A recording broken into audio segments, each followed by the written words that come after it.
Define where you want to invest your energy in your personal life, in your spiritual practice, in your health and self-care practice, getting enough rest or having a workout or quiet time for yourself, in your relationships.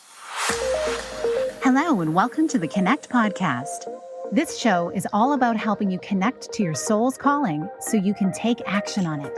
Because the sweetest success is a blend of discovering your purpose with the inner drive to bring it to life. I'm Sheila Botello, health coach, lifestyle entrepreneur, and mom of two, best known for my online wellness programs, mentoring, and self-love passion. Listen in for inspiring interviews, solo chats, and Q&A sessions that will move you past overwhelm towards what lights you up. Stop accepting good enough and go for your version of great in your health, business, and relationships. Let's get started. Hi, welcome to the podcast. This episode is a recording from a recent live video. In it, I share some thoughts about how to create boundaries with the various tech devices in your life so you can develop a more easeful relationship with technology and feel your best. Enjoy the episode. Hello and welcome to this week's live Q&A that I love to do every other week. In alternating weeks, I like to do interviews with my podcast guests. Last week's was with Anne Mahler. You can go back and look at that in this IGTV feed. And you can, of course, check out her amazing interview that was on episode 49 of the Connect with Sheila Botello podcast. And today, I wanted to come and talk to you about creating healthy boundaries with technology. And as so many of us are living more technologically involved lives since the past year's changes in how we do work and school and connecting with friends and family, I thought it was appropriate. And you're here now listening, or you're looking at this later on, or potentially you're listening to this on a live Q&A episode of the Connect podcast. So welcome. Thanks for listening in. Thanks for watching. And obviously, if you're listening or watching, technology is part of your life. Unless you're listening to this from someone else's device across the room, then obviously it means you have some technology that you're accessing right now to be in this conversation. And I don't know about you, but it feels like each day, each week, there seems to be a progression of more and more in things for us to read and consume and watch and listen to. And on many fronts, it's exciting because I love information that helps heal, that helps people learn new things and equips them to live a better life. That's really what I'm all about. My focus is helping women in particular, but really everyone, women and families, everyone, to live a healthy life and one that gives you the energy that you need to go out and live your purpose and to live a kind-hearted life as well. And so having boundaries helps us achieve these things. If we didn't have boundaries, we would have no structure in our life and it would be hard for us to complete anything. And talking about creating healthy boundaries right now with technology is a big part of this conversation because I want to ask you a question. And if you're joining me live, you can pop a comment in the chat box and let me know, do you ever feel like technology interferes with some of the other things you're trying to achieve in a day? Whether it be some news article that you just really need to read, or some social scrolling of interesting information in your newsfeed, or perhaps the latest season of your favorite show. And all of these things have a place. I want to start off by saying that it's not about completely deleting it from our lives. It's about finding a healthy boundary so that we can live our full expression of how we're supposed to show up in the world and not allow technology to control us, but instead for us to create boundaries around it. And I didn't put out any questions about this to my community before this discussion today. It kind of came to me. I wasn't quite sure what I wanted to talk about today. And this came up loud and clear as I was having a conversation with a friend. And so when I think about creating healthy boundaries with technology, it really begins with us going within and asking ourselves some questions, because healthy boundaries are going to look different for each and every one of us. So, the first thing I would suggest, and this is what I do for myself, a lot of these things that I'm sharing here with you on these lives and on podcast episodes are things that I'm noodling with and working through myself. And I figure if I'm thinking about them, you may be also. So you might be looking for solutions. I thought I'd just offer some of my ideas, things that are coming up for me, things I'm trying, things that I've actually had success with as well. So the first question that I invite you to ask yourself, that I'm also asking myself, is to define where you want to invest your energy in your personal life, in your spiritual practice, in your health and self-care practice, whether that be getting enough rest or having a workout or quiet time for yourself. Also, of course, in your relationships, those important relationships in your life. Consider those very first.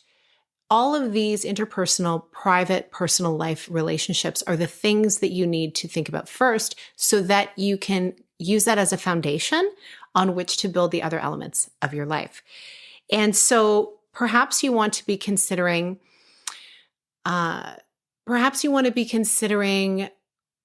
what am I going to be doing as my morning and evening practice, as my morning and evening ritual? And these are things that often come up in some of the things that I share.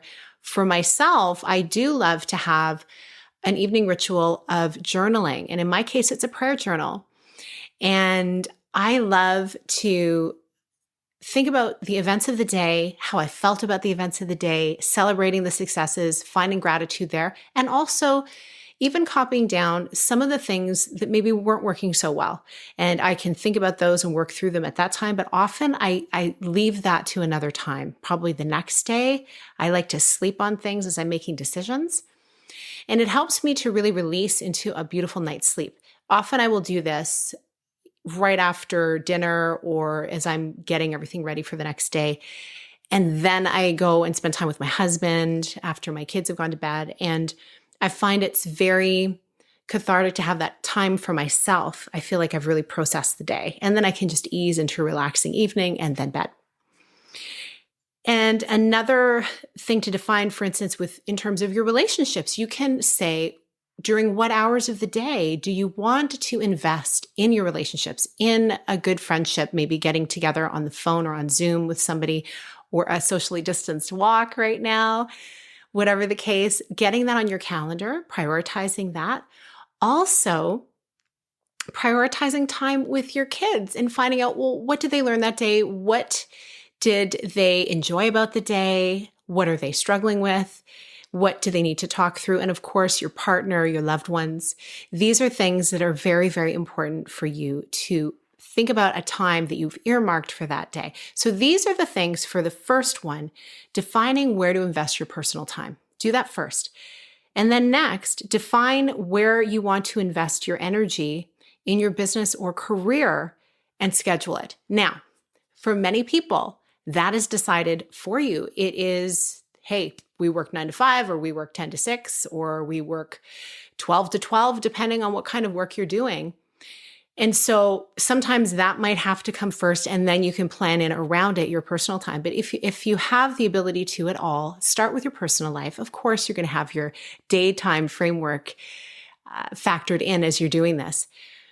But what I want you to consider when you're defining that is, how can you maximize the time when you are at work, the time when you are in creation mode, in development mode, whatever the case, whatever your business or career is, or your job, so that you can do it so effectively that maybe you can even do it in less time. If you punch a clock, that might not be possible.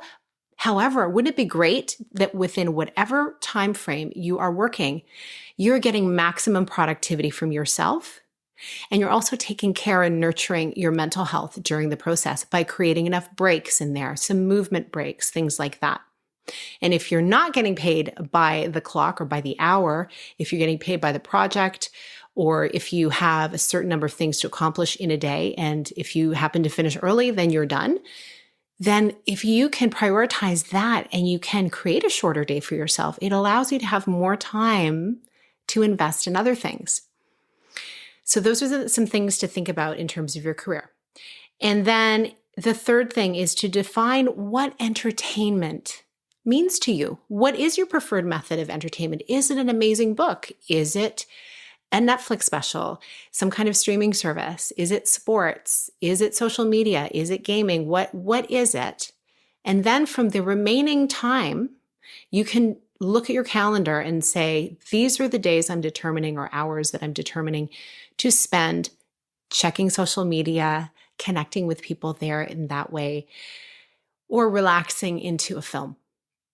When you do this, you'll find that you're going to notice how I have this as the last thing that you're defining. So you're not getting out of bed first thing in the morning and starting the social scroll, which is so tempting. I've done it. I sometimes slip into that. I might have to check my schedule for something, and then I realize, I needed to just check for this message in my DMs. And then I get into my DMs and I see this other neat post and, I've got to share that. And then if you're not careful, you can get taken out and obviously your day starts off a little differently on those days. So instead, if you can have a boundary that is flexible, so some days it might look a little differently, but for the most part, if you have this boundary set, you can more easily move through your day with more flow. And then when you've earmarked those times to check your social feed or to numb out in front of a show, you can do that guilt-free. You can do that knowing that your other more important priorities have been addressed. So I invite you to do that. This is something I've been playing with in different forms and iterations over the past, 5 years since I've spent a little bit more time in the web space and social media space building a community. And I find that every season it ebbs and flows. Summertime, it's much more easy to be disconnected because the outdoors beckons. So I do invite you to bring as much of the outdoors into your life, even if you're living like I am in the Northern Hemisphere in a cooler climate. Factor in nature breaks, factor in fresh air and movement in the outdoors. I know someone, actually it's Ann Mahler. I noticed on her social feed, she was doing some mid-afternoon grounding where you put your bare feet out on the ground. Now she lives in Maine. It's cold.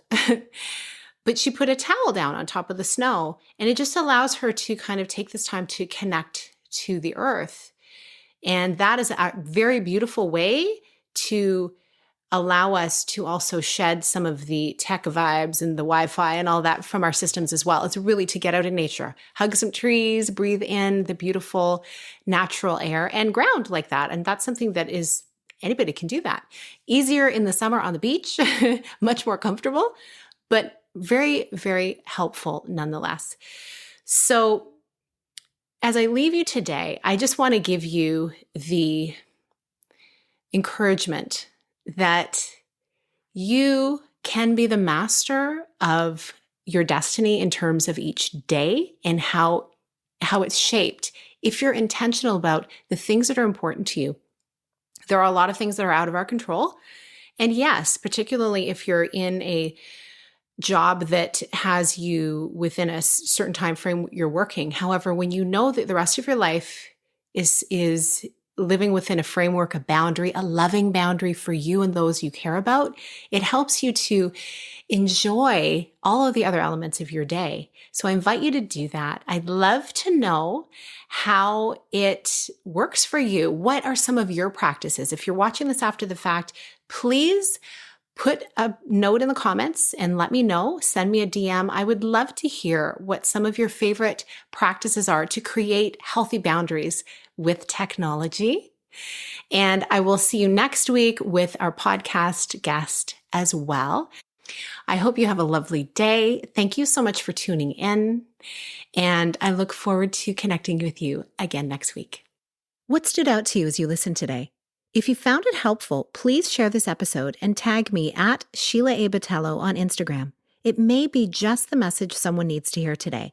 As always, these Q&A sessions are for educational purposes only and are not intended to diagnose, treat, or cure any health issues you may have, and I highly recommend that you consult with your doctor before beginning any new health protocol. I'll see you next time. Big blessings. Thank you so much for being here with me on the Connect podcast. If you like this episode, please share it with someone you think would enjoy it. Also, if you head over to iTunes to leave a review, I'd be so grateful. Let us know what your favorite parts were and what you'd like to hear more of. It will help us have a greater impact, elevating many more people to grow and succeed together. See you next time.